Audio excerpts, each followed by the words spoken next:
بسم اللہ الرحمن الرحیم. ناظرین، میں ہوں ڈاکٹر عرفان. آپ دیکھ رہے ہیں میرا یوٹیوب چینل. جیسے کہ میں نے بات کی کہ کل ایک ایپیسوڈ ہم نے بنائی اس موضوع پہ، بلوچستان میں جو ملیٹنسی کا جو بیک گراؤنڈ تھا اور وہاں پہ سارے حالات کیسے خراب ہونا شروع ہوئے، کیا فیکٹرز انوالو تھے اور لوکلز کا کیا کردار تھا، اس پہ بیسیکلی ہم نے بات کی. تو جیسے کہ میں ابھی پچھلے ایپیسوڈ میں بات کر رہا تھا کہ ہمارے پاس جو وہاں پہ ریشو آئی ہے وہ اس طرح سے تھی کہ 95% یا اس سے بھی زیادہ وہ لوگ تھے کہ جو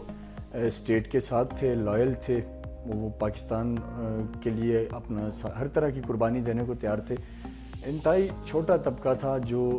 ہندوستان کے ہاتھوں کھیلا، جن کو میں نے جیسے پچھلی ایپیسوڈ میں بتایا کہ ان کو فیسیلیٹیٹ کیا گیا، ان کو ملک سے باہر لے جایا گیا، ان کے لیے وہاں پہ پراپر انتظامات کیے گئے اور اس طریقے سے انہوں نے وہاں رہ کے پاکستان کے خلاف ایک سازش رکھی.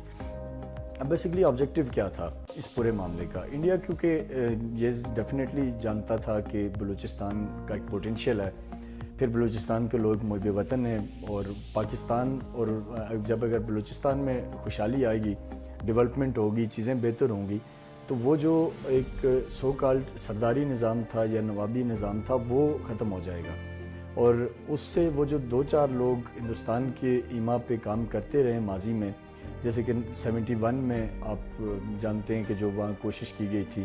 اس وقت بھی انفارچونیٹلی خیر بخش مری کا کردار تھا. تو اس طرح سے باقی کئی لوگ تھے کہ جنہوں نے مختلف اس ٹائم پہ کام کیا تھا انڈیا کے لیے. وہ اسی چیز کو بیسیکلی کاؤنٹر کرنے کے لیے انڈیا یہ چاہتا تھا کہ یہ جو سرداری نظام ہے، یہ جو نوابی نظام ہے، یہ اتنا اس کو مضبوط کیا جائے کہ کوئی ایک بندہ بھی ان کے ہاتھ میں ہو تو وہ اس سے کام لے سکیں. تو بیسیکلی یہ اوورآل جو ایک اس کا تھا. اب اس کا یہ مطلب ہرگز نہ لیا جائے کہ خدا نخواستہ سارے سردار یا سارے نواب ہندوستان کے ایجنڈے پہ تھے، ایسا بالکل نہیں ہے. چند ایک لوگ تھے اور یہ کوئی ڈھکی چھپی بات نہیں ہے. شاید کوئی ہسٹری میں اس پہ اس طریقے سے بات نہ کرے، لوگ ڈرتے ہیں ظاہر ہے، کیونکہ بلوچستان میں بھی یہ جو فیز گزرا ٹارگٹ کلنگ کا، دہشت گردی کا، اس میں بہت سارے بے گناہ لوگ مارے گئے. جنہوں نے آواز اٹھائی وہ بھی مارے گئے، جنہوں نے آواز نہیں اٹھائی وہ بھی مارے گئے. تو ہو سکتا ہے ہمارے بھی کوئی ایسا ہی انجام ہو، لیکن پھر بھی ہم مرنے سے پہلے کم از کم ایک حقیقت تو آپ کے سامنے رکھیں، ہمارا فرض ہے. تو اب میں جو چیز جس طرف آپ کو لا رہا تھا، میں نے آپ کو بات بتائی کہ 2004-05 میں ایک ٹیمپو اس طرح کا بنایا گیا وہاں پہ، اور یہ جو سارے لیڈرز تھے یہ باہر چلے گئے. برہمداغ بگٹی جنیوا چلے گئے، ہریبیار مری باہر چلے گئے. اسی طریقے سے سردار اختر مینگل کچھ ٹائم یہاں رہے، پھر وہ بھی نکل گئے. جاوید مینگل جو ان کے بھائی ہیں، انہوں نے لشکر بلوچستان بنا لی. مہران مری باہر چلے گئے، اور اسی طریقے سے بہت سارے اور لوگ جو کہ یہاں سے نکلے اور انہوں نے جا کے مختلف ملکوں میں بیٹھ کے پاکستان کے خلاف ایک پروپیگنڈا شروع کر دیا. اب گراؤنڈ پہ یہ ہوا کہ کیونکہ بلوچ بڑے مہمان نواز لوگ ہیں، غیرت مند لوگ ہیں، دلیر لوگ ہیں، انہوں نے دیکھا کہ ان کے مہمانوں کو اس طریقے سے مارا جانے لگا. یعنی جو بلوچستان میں وہاں ایک ٹرم یوز ہو رہی تھی، سیٹلرز. فار ایگزامپل میں پڑھنے وہاں گیا تو میں سیٹلر ہوں، کوئی اور کاروبار کر رہا ہے تو اس کو سیٹلر کہا جاتا تھا. یعنی جو نن بلوچ نن پشتون تھے بیسیکلی. تو ایک پہلے فیز میں انہوں نے کیا کیا کہ پراپر ایک منظم حکمت عملی کے ساتھ راؤ نے ایک ٹارگٹ دیا BLA کو، UBA کو، لشکر بلوچستان کو، اور اسی طریقے سے BLF کو اور باقی تنظیموں کو کہ آپ جتنے بھی یہاں سیٹلر ہیں ان کو ٹارگٹ کلنگ شروع کریں. اس میں انہوں نے حمام والوں کو بھی معاف نہیں کیا، اس میں بیکری والوں کو بھی مارا گیا، اس میں ٹیچرز کو اسپیشلی شہید کیا گیا. بلوچستان یونیورسٹی کے ٹیچرز جو کہ بلوچ قوم کا مستقبل سنوار رہے تھے، جو کہ ان کو ایجوکیشن دے رہے تھے، ان کو انفارچونیٹلی مارا گیا. ایک خوف کا عالم کریٹ کیا گیا، ایک ایسا ماحول بنایا گیا کہ جیسے کہ بلوچستان کوئی نو گو ایریا ہے. اب اس میں ہم جب بات کرتے تھے ماسز سے، بلوچ سٹوڈنٹ سے، یا جو وہاں کے انٹلیکچوئلس تھے، یا جو دوسرے پڑھے لکھے لوگ تھے، یا جو معززین تھے، معتبرین تھے، سب کے سب اس پہ پریشان تھے اور ہر ایک اس کی مذمت کرتا تھا. لیکن کیونکہ انہوں نے بندوق اٹھائی ہوئی تھی، ٹیررزم تھا، اور جو بھی بندہ ان کے خلاف آواز اٹھاتا اگلے دن اس کی ڈیڈ باڈی ملتی. پہلے فیز میں تو فیصلے انہوں نے ظاہرہ سیٹلرز کو مارا، لیکن فوری طور پہ انہوں نے جب یہ دیکھا کہ بلوچ سرکلز میں سے انہیں سپورٹ نہیں مل رہی، جیسے میں نے بتایا کہ 95% بلوچستان کے لوگ ایسے تھے کہ جو دہشت گردوں کے ان عزائم کے خلاف تھے، تو اس پہ انہوں نے پھر یہ کیا کہ انہوں نے بلوچ لوگوں کو بھی مارنا شروع کر دیا، پشتون بھی مارے جانے لگے. یعنی ایک ٹیررزم، ایسا ٹیررزم وہاں شروع ہوا کہ جو بغیر کسی تفریق کے کہ کون کیا ہے انہوں نے مارنا شروع کیا. پھر اسی دوران را کی طرف سے BLA کو, لشکر بلوچستان کو اور اس طرح کی جو دیگر آرگنائزیشنز تھی, BRA ہے برہم داغ بگٹی کی, باقی ساری, ان کو پیسہ دیا گیا اور انہیں کہا گیا کہ اب آپ سیکٹیرین کلنگ کا بھی ایک وہاں کھیل شروع کریں. اس میں انفارچونیٹلی سیکٹیرین کلنگز کا ایک بڑا سلسلہ شروع ہوا, بلاسٹ کیے گئے, بے گناہ لوگوں کو شہید کیا گیا, ٹارگٹ کلنگ کی گئی, اور وہ سلسلہ بہرحال ایک نہ رکنے والا ایک سلسلہ چل پڑا. اب ایسے میں جو قابل ذکر بات ہے جو میں آپ کے ساتھ اس ایپیسوڈ میں ضرور شیئر کرنا چاہوں گا کہ وہاں کے جو کچھ قبائلی معتبرین تھے وہ کھڑے ہوئے, اور انہوں نے اور ہماری افواج پاکستان نے, گورنمنٹ نے مل کے پھر اس کے خلاف ایک پراپر حکمت عملی بنائی. لیکن جو کردار جن لوگوں کا تھا جن کو ہم اگنور نہیں کر سکتے, کیونکہ جب یہ خزدار بیلٹ پہ لشکر بلوچستان کی کاروائیاں عروج پہ تھی اور حالات یہ تھے کہ RCD شاہراہ پہ سفر کرنا موت کو دعوت دینے کے مترادف تھا. آپ اکیلے گاڑی پہ تو جانے کا تصور نہیں کر سکتے تھے, اور اسی طریقے سے حملے ہو رہے تھے وہاں پہ سویلینز کو, بلوچ, پشتون, کوئی بھی بندہ وہاں جاتا اس کو مارا جاتا, اغوا برائے تاوان کیا جاتا, اور یہ ساری چیزوں کا جو پیسہ تھا وہ جمع ہو کے لشکر بلوچستان کے سربراہ جاوید مینگل کے پاس جاتا تھا. اور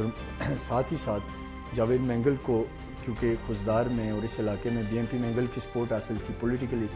کیونکہ BNP مینگل مطالبہ کر رہی تھی اس وقت بار بار اسٹیٹ سے, اور اسٹیٹ پہ تنقید کر رہی تھی, اسٹیٹ کے خلاف ریلیاں نکال رہی تھی, سر عام اعلانیہ, جیسے پچھلی ایپیسوڈ میں نے آپ کو ایک چیز دکھائی, اس طرح کی بے شمار کلپس آن ریکارڈ موجود ہیں, پریس کلبوں میں جا کے ہر جگہ وہ ریاست کے خلاف BNP مینگل کی ٹاپ لیڈرشپ بات کر رہی تھی, ایک پولیٹیکل سمپیتھی دے رہی تھی بیسیکلی لشکر بلوچستان کے غلط کاموں کو, ان کی دہشت گردانہ پالیسیوں کو.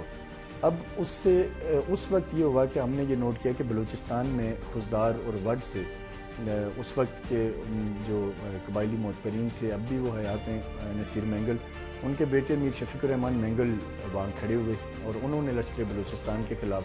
پولیٹیکل کیمپین کی, لوگوں کو حوصلہ دیا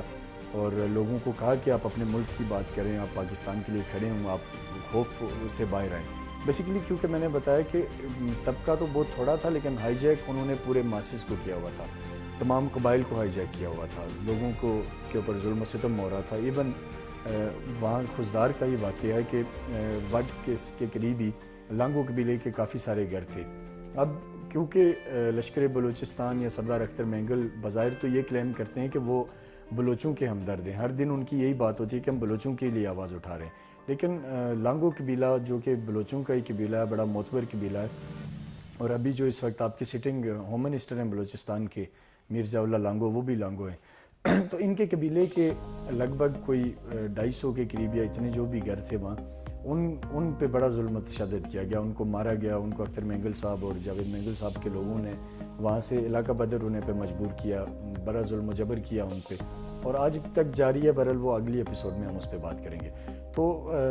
کہنے کا مقصد یہ ہے کہ لوگوں کو دبایا ہوا تھا, جیسے لانگو قبیلے کو اس طریقے سے پریشرائز کر کے مینگل صاحب نے, وہ اگر چاہتے بھی تو وہ پاکستان کی بات نہیں کر سکتے تھے, ان کا دل بھی چاہتا تھا کہ وہ افواج پاکستان کے جوانوں کی لیے آواز اٹھائیں, لیکن وہ نہیں اٹھا سکتے تھے. وہ پاکستان کا پرچم 14 اگست کو لہرانا چاہتے تھے, لیکن کیونکہ مینگل صاحب کی وہاں پہ گرپ تھی تو وہ انہیں نہیں کرنے دے رہے تھے. اسی طریقے سے خاران کی طرف آپ چلے جائیں, وہاں پہ میر ظفر جمالی تھے جن کو بعد میں شہید کر دیا گیا, وہ پاکستان کے پرچم کے علمبردار بنے, انہوں نے آواز اٹھائی اور جو دہشت گرد تھے ان کو مسترد کیا, لیکن انجام یہ ہوا کہ ان کو بھی ان کے اہل خانہ سمیت شہید کر دیا گیا, لیکن انہوں نے اپنے سبز حلالی پرچم کو بہرحال گرنے نہیں دیا. اسی طریقے سے ڈیرہ بگٹی کی طرف آئیں تو وہاں برہم داغ بگٹی کا ہولڈ تھا, اس کے بندے تھے, آئے دن بلاسٹ, آئے دن انہوں نے نظام وہاں پہ فورسز پہ حملے, سویلینز پہ حملے, قتل و غارت, اغوا برائے تاوان, وہ سلسلہ وہاں پہ جاری تھا. اور یہاں پھر میر سرفراز بگٹی جو کہ اس وقت سینیٹر ہیں اور اس ماضی میں وہ منسٹر بھی رہے بلوچستان کے, ان کا کردار اس کو آپ مائنس نہیں کر سکتے. وہ کھڑے ہوئے, ان کا قبیلہ کھڑا ہوا, انہوں نے پھر یہاں دہشت گردوں کو لوکلی ہینڈل کیا اور چیزوں کو بہتری کی طرف لے کے گئے. اور اس کے ساتھ ساتھ پھر باقی جو گوادر والے بیلٹ میں بھی ایشوز تھے, باقی جگہوں پہ بھی تھے, لیکن ہر جگہ ایک نوٹیبل کھڑا ہوا جس نے بات کی. مستوں کا جو بیلٹ تھا, بولان تھا, یہاں آپ کو پتہ ہے BLA, BRA, باقی جو دہشت گرد تنظیمیں تھیں یہ کافی سٹرونگ ہو رہی تھی وقت کے ساتھ ساتھ, ان کو پیسہ مل رہا تھا اور یہ اس کا فائدہ اٹھا رہے تھے. تو یہاں پہ پھر شہید سراج ریسانی ان کے خلاف ایک بڑی آئینی دیوار بن کے سامنے آئے، اور بولان میں وادی بولان پراپر جو تھا اس میں انہوں نے بڑا مضبوطی سے کام کیا، اور دشمنوں کی جو سازشیں تھیں وہاں اس کو ناکام بنایا، کیونکہ بولان یہ ریلوے ٹریک بھی یہاں سے گزرتا ہے، سبی سے ہو کے جو ٹرین آتی ہے راولپنڈی کی طرف، تو اس وجہ سے وہاں وہ سافٹ ٹارگٹ ہوتا تھا دہشت گردوں کا۔ آئے روز پٹڑی اڑانا، بم رکھ دینا، ٹرین پہ فائرنگ کر دینا، راکٹ مار دینا، یہ چیزیں ان کی معمول تھی۔ تو وہ پھر شہید سراج ریسانی نے اس علاقے کو کنٹرول کیا، لوگ ان کے ساتھ کھڑے ہوئے، اور فائنلی وہاں سے بھی ان کو ایک ٹف ٹائم ملا۔ اب اس کے ساتھ ساتھ ایک اور چیز جو ساتھ ہی اسٹیٹ نے شروع کی، جو آپ کو یہ بڑی ضروری ہے پتہ ہونا، کہ انہی ساری علاقوں میں ایک طرف جہاں ٹیررزم کاؤنٹر ہونا شروع ہوا، کیونکہ لوکل لوگ کھڑے ہو گئے، فورسز نے کوئی بہت زیادہ وہاں آپریشن کرنے کی ضرورت نہیں پڑی فورس کو، کچھ جگہوں پہ ڈیفینیٹلی ہوئے، لیکن کیونکہ عوامی جو رائے عامہ تھی وہ دہشت گردوں کے خلاف تھی ڈے فیسٹ سے، ایک خوف تھا لوگوں میں۔ اس خوف کو ختم کرنے میں نے جیسے بتایا کہ خضدار بیلٹ میں میر شفیق الرحمان آئے، سرفراز بگٹی کھڑے ہوئے، بولان میں شہید سراج ریسانی کھڑے ہوئے، اس طرح سے باقی لوگ کھڑے ہوئے، اور وہ خوف آہستہ آہستہ لوگوں کا کم ہوتا گیا۔ مری قبیلے سے اس وقت میر محبت خان مری تھے، پھر بعد میں ایون نواب مری کے اپنے بیٹوں میں سے چنگیز مری پھر اس طرف رہے، اسٹیٹ کے ساتھ کھڑے ہوئے، تو وہ اس وجہ سے ان کا جو انفلوئنس تھا وہاں پہ وہ آہستہ آہستہ کم ہوتا گیا، اور ساتھ پھر انہوں نے یہ کیا گورنمنٹ نے کہ ڈیولپمنٹ دینا شروع کی۔ وہ پیسہ جو سرداروں نوابوں کے ہاتھ جاتا تھا، اربوں روپے جاتے تھے، جو اس لیے ہوتے تھے کہ آپ سکول بنائیں، سڑکیں بنائیں، وہ انہوں نے 47 سے اب تک نہیں کیے تھے۔ تو وہ چیزیں آہستہ آہستہ 2006 میں، 7 میں، 8 میں مختلف میگا پروجیکٹ، صاف پینے کا پانی، سکول، ان چیزوں کی طرف توجہ گئی۔ ایون ایف سی بلوچستان کا بڑا کردار ہے کہ ایف سی بلوچستان نے پھر اپنے ایکسپنسز میں سے جو ان کے فنڈز تھے اس میں سے انہوں نے بھی کئی سکول بنانا شروع کیے۔ ڈیرہ بگٹی میں ایک کیڈٹ کالج بن گیا، اس طریقے سے باقی جگہوں پہ بنے، ہاسپٹلز بنے، اور سڑکیں بننا شروع ہوئیں، تو وہ لوگوں کا ایک جو مائنڈ تھا وہ بہرحال ڈائیورٹ ہوا، اور چیزیں پھر سے نارملیسی کی طرف آنے لگی۔ لیکن اس دوران پھر وہی بات میں کروں گا کہ ایک طبقہ، ایک تو وہ تھے جو اوپن ملیٹنٹ ہیں، جو باہر بیٹھے ہوئے ہیں، ان سے تو کوئی ظاہرہ امید اچھے کی نہیں تھی، لیکن ان سے ہٹ کے چند لوگ تھے جیسے سردار اختر مینگل صاحب تھے، تو ان سے ایک امید تھی کہ یہ اب حالات کے بدلتے دائرے کو سمجھیں گے، بدلتے رخ کو کے ساتھ چلیں گے، اور یہ بھی مین سٹریم ہو کے چیزوں کو بہتری میں اپنا کردار ادا کریں گے۔ لیکن انہوں نے پالیسی تھوڑی ڈیفرنٹ رکھی، مین سٹریم ضرور ہوئے، کہیں ظاہر اتھارٹیز کے ساتھ ملے بھی ہوں گے، کچھ بات چیت بھی کی ہوگی، لیکن انہوں نے تھیم وہی رکھا کہ جس سے جو دہشت گرد عناصر تھے انہی کو فائدہ ملتا رہا۔ ایک بہت بڑا مسئلہ جو سردار اختر مینگل صاحب سامنے لے کے آئے، مسنگ پرسن والا، جس پہ انہوں نے بات کی، اس پہ اب میں کیونکہ آپ کو اس ایپیسوڈ کا ٹائم کافی ہو گیا، اب نیکسٹ ایپیسوڈ میں اس پہ آپ کو ایک بریف بتاؤں گا کہ بیسیکلی یہ معاملہ تھا کیا، یہ مسنگ پرسن کون ہے، اور ان میں سے کتنے لوگ ہیں جو آرمی کے پاس ہیں، کتنے لوگ ہیں جو کہیں اور ہیں، اس کے اوپر ابھی ایک شارٹ سا جو نیکسٹ ایپیسوڈ میں آپ کو اس پہ انشاءاللہ بات کروں گا۔ امید ہے کہ اس ایپیسوڈ تک کی جو چیزیں آپ کے سامنے ہم نے رکھی ہیں وہ آپ کو سمجھ آئی ہوں گی، اور اگلی ایپیسوڈ آپ کے لیے ہم انشاءاللہ کچھ دیر میں اس کی طرف آتے ہیں۔ تب تک کے لیے اللہ حافظ۔ پاکستان پائندہ۔